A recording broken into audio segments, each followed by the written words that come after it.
I think that if you are black, white, Asian, I think if you stand up, self-respect, work hard, try your best, turn up on time, firm handshake, don't make excuses for anything, don't look for an easy way out, no matter what your skin color is, in America or England or any other Western nation, I think you can be extremely successful.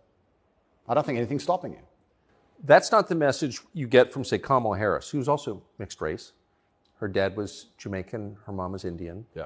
But race is really at the center of her identity and her politics. What do you make of, say, Kamala Harris? Well, let's look at why they purport the idea that depression is so powerful and that you can just catch it from the sky and now you're permanently depressed no matter what happens to you and there's nothing you can do about it and you can't improve your life and you can't be a better person, right?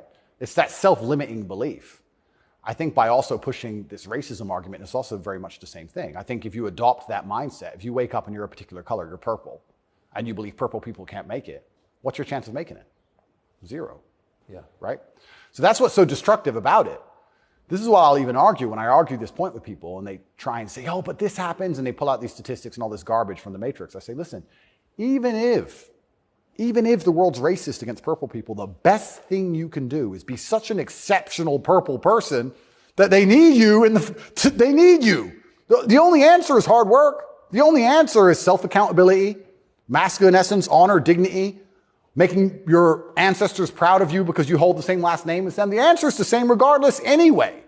But when people like Kamala are pushing this racism agenda, they're trying to say to people effectively, you'll never be anything.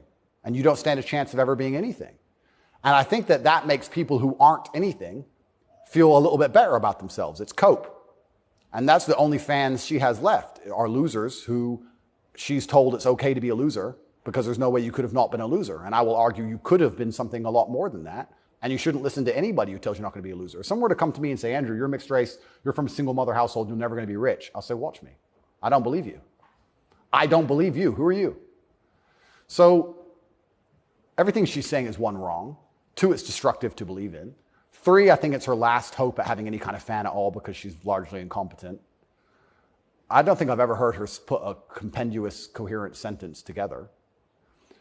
And perhaps also, maybe that's the reason why she leans so heavily on race, because she's not impressive or competent. So she can say, oh, but I'm this color and I did it, instead of actually talking about how good of a job she's doing.